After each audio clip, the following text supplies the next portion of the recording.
Welcome back, everybody. This is Eric from Moss Pawn and Gun, and today I want to do another 5 guns video for you. I've actually gotten a lot of phone calls here at the pawn shop, and people have been very happy with this type of video, and you know, they like the information that gets put out in them. And today we're going to talk about 5 .45 caliber handguns that you've got to have. Now, these are my top 5. These are ones that, you know, if I could only own 5 of a 45 ACP handgun or variant of which, these would be the 5 that I would choose. I kind of came to these conclusions based on guns that I've owned over the years, guns that I've shot over the years, and also brands and makes that I've known to really just you know, show a really high level of fit and finish and quality across the board, both in the way they're made and the function of them. So we're going to talk about the first one. Of course, no collection of 45s will be complete without a Glock Model 21.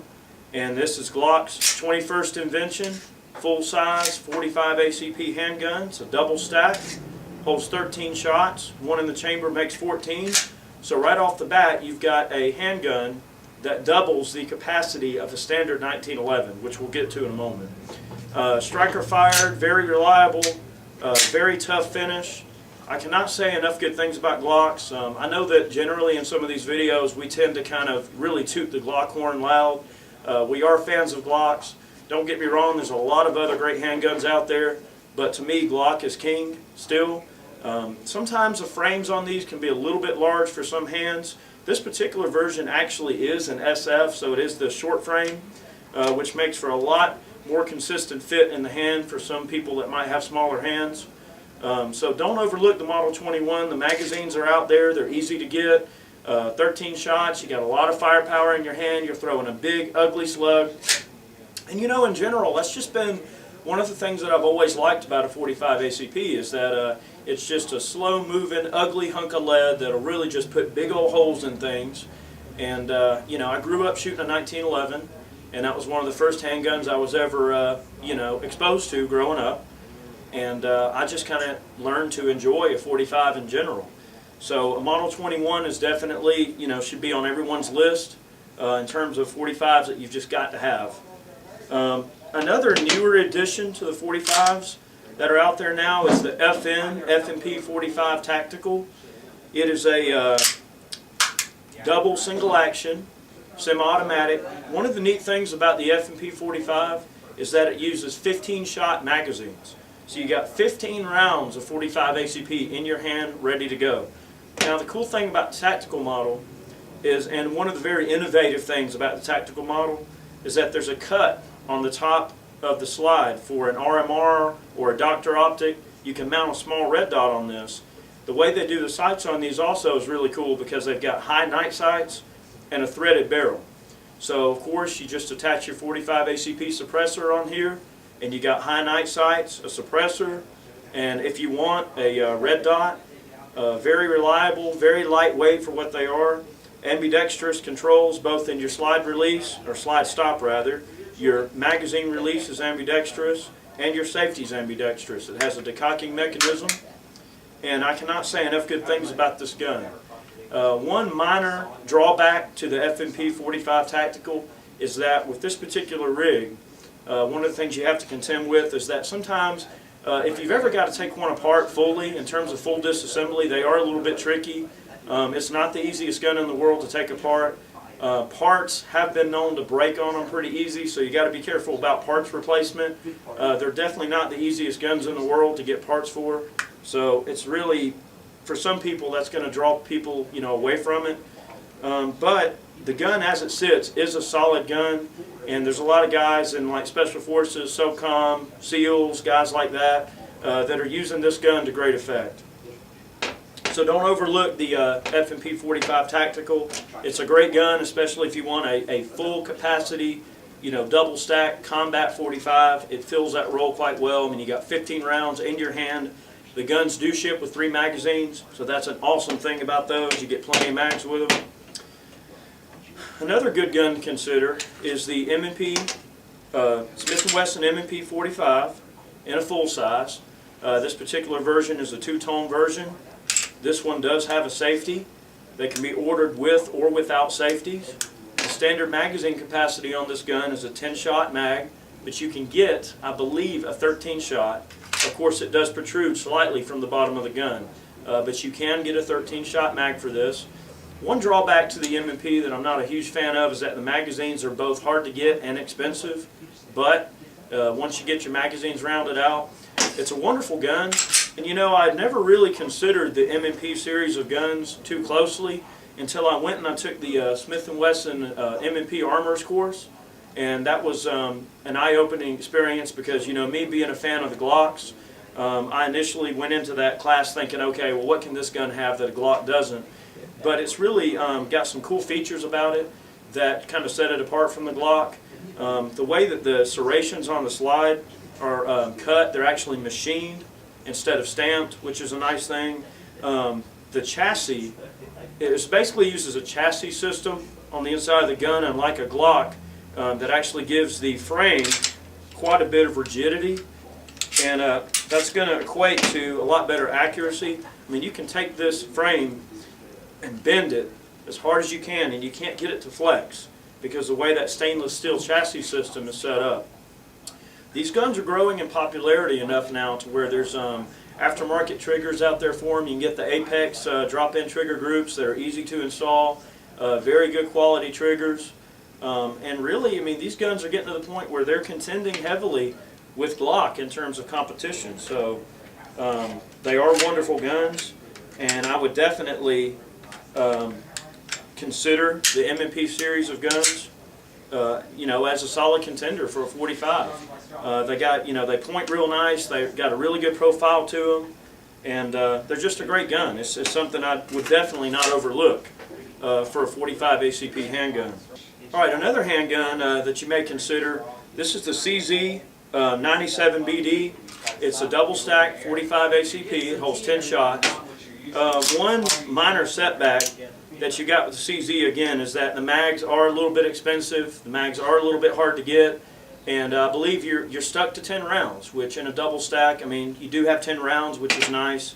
It is a 45, but the nice thing about CZs that I've always liked, I mean, it's an all-metal gun, so it kind of marries some of the concepts that you would expect to see in like a 1911, and then it marries that with something like maybe a Browning high power, where you've got a double stack magazine, but in like, you know, a nice single action trigger on it. This is a double action as well. You got a good basic safety, and this is just a good no frills gun. You know, it does have the cocking mechanism, night sights. So again, don't overlook the CZs. They are very high quality handguns. Not what I would consider cheap. Parts supply, pretty decent. You can get parts for them pretty easy. The mags aren't too bad. So again, if I could only have 5, I definitely have a CZ45 because they're just really nice handguns for the money, and they perform well out on the range. They really are a good shooting gun, and they handle great, and the single actions on them are wonderful. So again, a CZ75, like the 9mm, is arguably one of the most popular and influential handguns of all time. I mean, there's a lot of people that swear by a CZ75. So a 45 patterned in the same type of gun is a must-have if you're really a fan of the 45 ACP. Now, I saved the best for last. No 45 collection is complete without a 1911 variant. 1911s are a very popular pistol these days. There's a lot of companies that have been kind of on the sidelines of the 1911 market over the last several years that have finally stepped forward and decided to make a 1911. Of course, Remington's one of them. They introduced their R1 about 3 years ago. And of course, Ruger has a 1911 now. So there's a lot of the mainstream companies that have really kind of paid attention and seen that the 1911 is here to stay. And it is an older design, but it's not going anywhere. And this particular 1911 is a really nice one. It's an R1. Again, kind of playing back into the tactical arrangement that you see on several of these. You got the high night sights, threaded barrel, but at its core, it's still just a standard 1911. It's got the extended beaver tail safety. This particular version is really nice because it's got an over travel adjustment screw on the trigger, so you can really adjust the trigger the way you want. It's got a checkered back strap and a checkered mainspring housing, which is just a really nice setup. One neat thing about this setup also is the way they put the serrations on the front of the slide. So it just really makes, charging the gun from the front or the back a lot easier, especially if you're wearing gloves. The triggers are nice. The fit and finish of the slide to frame, they don't rattle. They're just really nice 1911s. Remington is really producing an awesome 1911 right now, no matter what you get. Even if it's just the baseline or the tactical models. The 1911 is definitely one of those guns that's here to stay. It's not going anywhere. They are an 8-shot or a 7-shot across the board, so it's a single stack magazine. Out of all the guns I've showed you so far, this is the only gun that's a single stack. Alright, and this gun has been around well over 100 years. So that should go to show you something about a gun design when, it can be around for this long and be this influential, in the industry and on the battlefield. I mean, the 1911 has proven itself as a combat handgun, as an enthusiast handgun, and more importantly, even just as a handgun of connoisseurs. Someone that's just a person that enjoys fine handguns is going to love a 1911. And no handgun collection in general is complete without a 1911. But especially if you want to round out a set of nice 45s, you got to have some kind of a 1911. So that's the 5 that I would choose. And hopefully you gleaned some knowledge from this video. If you weren't familiar with some of these guns, or if you didn't know about them, maybe now you'll check them out. And or if you agree with me, great. If not, leave your comments and suggestions, and I'll read them, and I'll be happy to respond to you. Or we may do another video at some point. All right, one last gun that I want to show you. I know this is a gun for 5, but always throw at least one more in there that wasn't in the original lineup.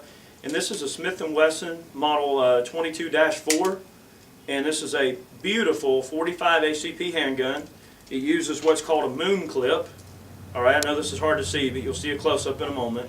And it's a moon clip that holds 45 ACP, so you can shoot 45 ACP out of this gun with a moon clip. Alright, and then when you go to eject your spent brass, it just stays nice and neat inside the moon clip, and you can pick them up off the range later to reload or whatever. But a very nice gun, a beautiful case-hardened finish, walnut grip panels, lanyard. This is just a wonderful gun. If you guys may not want an automatic, or let's say you live in a state where you can't have an automatic, but you want a 45 ACP, this is a really awesome way to shoot 45 ACP, both in style and in just function in general. These are great guns. They're accurate. They're extremely reliable. Of course, a revolver is a very reliable gun across the board. So just thought I would mention this. It is a 45 ACP, and it is marketed as firing 45 ACP. Originally, as a military weapon, this gun was issued with half moon clips. That allowed you to shoot 3 rounds, and you could drop a half a moon clip and top it off with 3 more. This is what they call a full moon clip. And then they make it in a half moon clip. So with half you got 3, with a full you got 6. So that's just a neat little tidbit there. They are very high quality guns. They're very accurate. At some point maybe we'll get one of these out to shoot and do a video on it. But there's my 5 guns, and I hope you guys enjoyed this video. Leave your comments and suggestions, and we'll be happy to do what we can to help you. Thanks for watching.